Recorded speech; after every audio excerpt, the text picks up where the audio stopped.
Hello students, good evening. कैसे हैं आप? उम्मीद है आप सभी स्वस्थ होंगे और अपनी पढ़ाई कर रहे होंगे। आज हम राजनीति के मार्क्सवादी दृष्टिकोण को समझेंगे। अभी तक आपने समझा राजनीति क्या है, राजनीति का उदारवादी दृष्टिकोण क्या है। जहाँ तक राजनीति के मार्क्सवादी दृष्टिकोण की बात है, ये कार्ल मार्क्स जो जर्मनी में पैदा हुए थे, उनके विचारों का आगे चल कर के जो विकास हुआ उसको मार्क्सवाद के नाम से जाना गया। इसमें उनके दोस्त फ्रेडरिक एंगल्स का भी हाथ रहा। इसका आरंभ जो हुआ 19वीं शताब्दी के मध्य में माना जाता है। उस समय मुक्त बाजार व्यवस्था अपने चरमोत्कर्ष पर थी। पूंजीवाद की स्थापना पर जोर दिया जा रहा था। मुक्त बाजार व्यवस्था का मतलब होता है कि एक ऐसी व्यवस्था जहां प्रत्येक व्यक्ति को अपने शक्ति संसाधन को इस्तेमाल करने की पूरी आज़ादी हो। वो अपनी पूरी क्षमता का इस्तेमाल अपने आर्थिक हितों के लाभ के लिए करता है। इसका परिणाम ये होता है कि पूंजी कुछ विशेष वर्ग के हाथों में इकट्ठा होती जाती है और निजी स्वामित्व के आधार पर समाज दो वर्गों में बढ़ जाता है, एक धनवान वर्ग और एक निर्धन वर्ग। जो धनवान वर्ग होगा उसके पास सारी शक्तियां, सारे संसाधन होंगे। जो निर्धन वर्ग होगा वो सर्वहारा वर्ग कहता है उसको, उसके पास कुछ नहीं होगा, हर तरह से हारा हुआ व्यक्ति। तो मार्क्सवाद की मूल मान्यता है कि ऐसी व्यवस्था में जहां दो वर्ग होंगे वहां वर्ग संघर्ष एक ऐसी स्थिति आएगी जब दोनों वर्गों में संघर्ष पैदा होगा। इसको वर्ग संघर्ष के नाम से बताता है। और वो ये करेगा कि जो सर्वहारा वर्ग हैं, चूंकि संख्या में ज़्यादा हैं, बहुत ज़्यादा गरीब है दुनिया में, अमीर बहुत थोड़े हैं, जब एक ऐसी स्थिति आएगी कि गरीब वर्ग के पास, सर्वहारा वर्ग के पास करने के लिए कुछ नहीं रह जाएगा, तो वो विद्रोह कर देगा इन धनिक वर्ग, शोषक वर्ग के खिलाफ। इसे वो वर्ग संघर्ष का नाम देता है। इसका परिणाम होगा कि पूंजीवादी व्यवस्था खत्म हो जाएगी, ऐसा वो मानता है।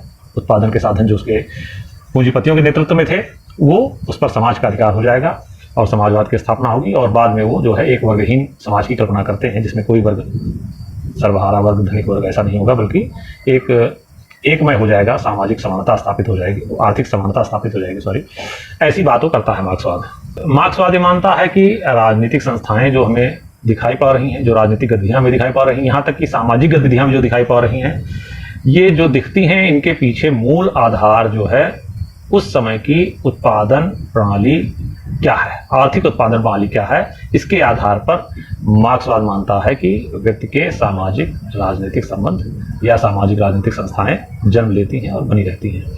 वो समझाना चाहता है कि कोई भी घटना जो आप देखते हैं, जिसको आप राजनीतिक घटना मानते हैं, सामाजिक घटना मानते हैं या सांस्कृतिक भाषाई घटना मानते हैं, जो झगड़े दिखाई पड़ते हैं, हो जातीय हो, धार्मिक हो, भाषाई हो, वो कहता है कि ये ऊपरी सतह पर तो हमें सामाजिक और सांस्कृतिक और भाषाई झगड़े लगते हैं, जातीय झगड़े लगते हैं, लेकिन मूलतः ये एक आर्थिक समस्या है।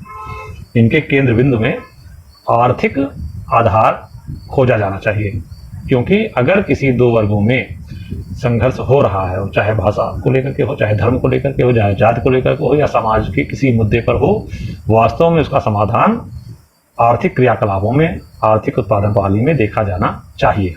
ये आर्थिक हितों पर ज़्यादा जोर देते हैं। इनका मतलब है कि आर्थिक आधार वह कील, वह धुरी है जिसके चारों तरफ सामाजिक, सांस्कृतिक, राजनीतिक गतिविधियाँ संचालित होती हैं। दूसरी बात ये कहते हैं कि राजनीति क्या है, ये वर्ग प्रभुत्व का साधन है। वर्ग प्रभुत्व का साधन का मतलब जो धनिक वर्ग है, जो शोषक वर्ग है, राजनीति पर उसी का अधिकार होता है, उसी की सत्ता चलती है। ये कहता है कि जितनी संस्थाएं दिख रही, चाहे कानूनी हो, चाहे राजनीतिक हो, संसद हो, न्यायपालिका हो, प्रशासन हो, सब में उन्हीं की चलेगी जिनके पास धन और शक्ति है। वर्ग प्रभुत्व का साधन है, यानी ये उसी वर्ग की सेवा के लिए काम करती है, इस पर उसी वर्ग का कब्जा होता है। और वर्ग विभाजन अगर ना होता तो राजनीति भी नहीं होती, क्योंकि एक वर्ग ऐसा है जो शोषक और शोषित है और दूसरा वर्ग अपने शोषण को इसी राजनीति के माध्यम से बनाए रखता है। फ्रेडरिक एंगल्स ने अपनी कृति में, जो उनकी रचना है, the origin of family property, the origin of family, private property and the state, राज्य की उत्पत्ति वर्ग संघर्ष को शांत करने के लिए होती है, ऐसा उसने उसमें व्याख्यात किया है। मार्क्सवाद ये मानता है, तीसरा पॉइंट, कि परस्पर विरोधी हितों में सामंजस्य संभव नहीं।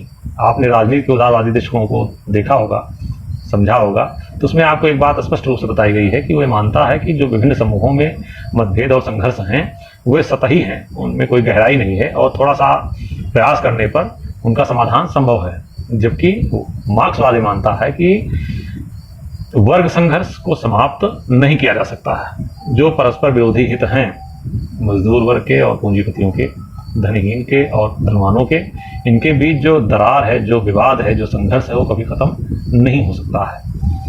उसने कम्युनिस्ट मैनिफेस्टो एक पुस्तक लिखी है जो बाइबल मानी जाती है मार्क्सवादियों की, साम्यवादी घोषणा पत्र 1848 में लिखा गया था। उसमें उसने लिखा है, मार्क्स और एंजल्स ने, अब तक के सारे संघर्ष का इतिहास वर्ग संघर्ष का इतिहास रहा है। समाज में हमेशा दो वर्ग रहे हैं, स्वामी दास चाहे रहे हों, चाहे उनको जमींदार किसान माना जाता रहा हो, चाहे पूंजीपति मजदूर माने जाते रहे हों, हमेशा दो वर्ग दिखाई पड़ेंगे। राजनीतिक सत्ता जो रही है वो हमेशा धनवानों के हाथों में, प्रभुत्वशाली वर्गों के हाथों में रही है, और उसने हमेशा निर्धन वर्गों का उत्पीड़न किया है, अत्याचार किया है। इस तरह से जो राज्य और राजनीति है, मार्क्सवादी मानता है कि ये उत्पीड़न का एक माध्यम रही है, और ये मानता है कि जब तक राज्य बना हुआ है, राजनीति है, तब तक ये संघर्ष समाप्त भी नहीं होना, क्योंकि पूंजीपति वर्ग कभी अपने हितों पर आंच नहीं आने देगा। इसलिए उसने ये स्पष्ट कहा कि इनको खत्म करो, इस राजनीतिक व्यवस्था को, राज्य रूपी संस्था को खत्म करो, क्योंकि जब तक ये राज्य और राजनीति रहेगी तब तक ये वर्ग संघर्ष चलता रहेगा। वो ये मानता है कि दोनों वर्गों में संघर्ष इतना गहरा है कि राजनीति से समाधान संभव नहीं हो सकता है, क्योंकि राजनीति तो स्वयं संघर्ष को बनाए रखने में मददगार है, वो तो स्वयं वर्ग प्रभुत्व को बनाए रखती है।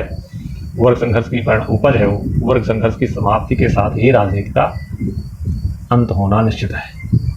उम्मीद है आपको मार्क्सवादी दृष्टिकोण राजनीति का समझ में आया होगा। धन्यवाद। देखते रहिए मेडपाल स्टडी।